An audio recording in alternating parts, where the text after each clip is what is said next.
મારું નામ પૂનમ મહેતા છે. ઉંમર 30 વર્ષ. શહેરના સૌથી સારા વિસ્તારમાં અમારો બંગલો છે. મારા પતિ વિક્રમ એક મોટી આઈટી કંપનીના ડાયરેક્ટર છે. લગ્નને 3 વર્ષ થયા. અમારા લવ મેરેજ હતા. અમે કોલેજના દિવસોથી એકબીજાને ઓળખતા હતા. અમારા ઘરમાં એક નોકર છે, નામ છે લખન. ઉંમર આશરે 45 વર્ષ. તે બિહારના એક નાના ગામમાંથી આવ્યો છે અને છેલ્લા 12 વર્ષથી અમારે ત્યાં જ છે. લખન શાંત, મહેનતુ અને ખૂબ જ ભદ્ર માણસ છે. ક્યારેય ઊંચા અવાજે બોલ્યો પણ નથી.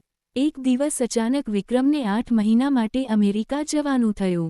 કંપનીનો આ સૌથી મોટો પ્રોજેક્ટ હતો. જતી રાત્રે વિક્રમે મને ગળે લગાવીને કહ્યું, પૂનમ, હું જાણું છું કે તને મારા વગર બહુ તકલીફ પડશે, પણ વચન આપ કે તું તારું ધ્યાન રાખીશ. હું રડતા રડતા બોલી, બસ જલ્દી પાછા આવજો. વિક્રમ ગયા. પહેલા અઠવાડિયે તો ફોન અને વિડિયો કોલ બધું ચાલ્યું, પણ ધીરે ધીરે તેમની મીટિંગ્સ વધવા લાગી. ક્યારેક તો રાત્રે પણ ફોન ન કરી શકતા. હું એકલી પડી ગઈ. સાસુ સસરા નથી અને પિયર પક્ષના લોકો પણ દૂર રહે છે, બસ હું અને લખન. ધીરે ધીરે મને રાત્રે ઊંઘ આવતી બંધ થઈ ગઈ.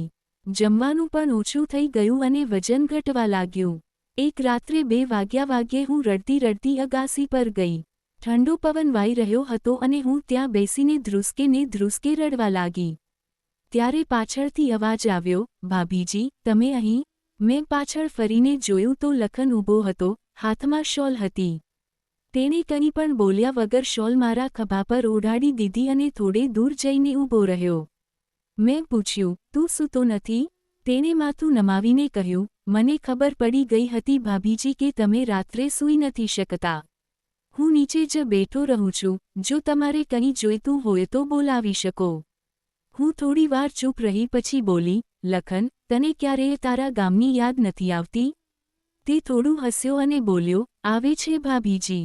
મારી પત્નીને ગુજરી ગયાને 10 વર્ષ થઈ ગયા.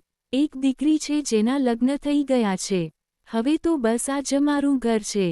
પહેલીવાર મેં તેની પાસેથી આટલી વાતો સાંભળી. ત્યાર પછી અમારી વચ્ચે એક અજીબ દોસ્તી શરૂ થઈ. રાત્રે જ્યારે મને ઊંઘ ન આવે ત્યારે હું અગાસી પર જતી અને લખન જાતે જ ચા બનાવીને લઈ આવતો. અમે દૂર દૂર બેસતા, ચાંદ જોતા અને જૂની વાતો કરતા. તે મને તેના ગામની વાર્તાઓ સંભળાવતો, નદીનું પાણી, ખેતરોની સુગંધ, વરસાદનું પહેલું ટીપું. હું તેને મારા કોલેજના દિવસો અને વિક્રમ સાથેની મુલાકાતોની વાતો કહેતી. અમે ક્યારેક હસતા તો ક્યારેક રડતા. એક રાત્રે મેં પૂછ્યું, લખન, તે ક્યારેય ફરી લગ્ન કેમ ન કર્યા? તે ચૂપ રહ્યો, પછી બોલ્યો, ભાભીજી, જે દિવસે મારી પત્ની ગઈ, મારું દિલ પણ તેની સાથે જતું રહ્યું. હવે કોઈને તકલીફ આપવા નથી માંગતો. બસ શાંતિથી મારું કામ કરું છું અને ભગવાનનું નામ લઉં છું. મેં તેનો હાથ મારા હાથમાં લીધો અને કહ્યું, તું બહુ સારો માણસ છે લખન. તેણે હાથ છોડાવ્યો નહીં, બસ આંખો નીચી કરી લીધી. ધીરે ધીરે અમે એકબીજાનો સહારો બની ગયા. સવારે હું તેના માટે નાસ્તો બનાવતી, તે મારા માટે ફૂલો તોડી લાવતો. જ્યારે મને તાવ આવ્યો ત્યારે આખી રાત તે મારા માથા પર પાણીના પોતા મૂકતો રહ્યો. જ્યારે તેની દીકરીનો ફોન આવ્યો કે તેને ત્યાં દીકરાનો જન્મ થયો છે, ત્યારે મેં તેને ગળે લગાવીને અભિનંદન આપ્યા. અમે ક્યારેય કોઈ ખોટી મર્યાદા ઓળંગી નહીં. ન કોઈ ખોટી નજર, ન કોઈ ખોટી વાત. બસ 2 એકલા માણસો જે એકબીજાના દુઃખને સમજતા હતા. 8 મહિના પછી જ્યારે વિક્રમ પાછા આવ્યા ત્યારે મેં લખનને કહ્યું, હવે ફરી એ જ જૂનો રૂટીન, તું નીચે અને હું ઉપર. લખને હસીને કહ્યું, જેમ તમે કહો ભાભીજી. વિક્રમને આજે પણ કંઈ ખબર નથી, પણ મને ખબર છે કે એ 8 મહિનામાં લખને મને તૂટવા ન દીધી. તેણે મને માનવતાનો એ પાઠ ભણાવ્યો જે પુસ્તકોમાં નથી મળતો.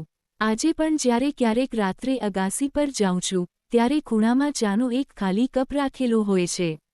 હું હસીને તે જોઉં છું અને મનમાં કહું છું, આભાર લખન, તે મારી જિંદગી સંભાળી લીધી.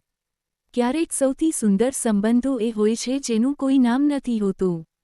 ન ભાભી નોકર, ન સ્ત્રી પુરુષ.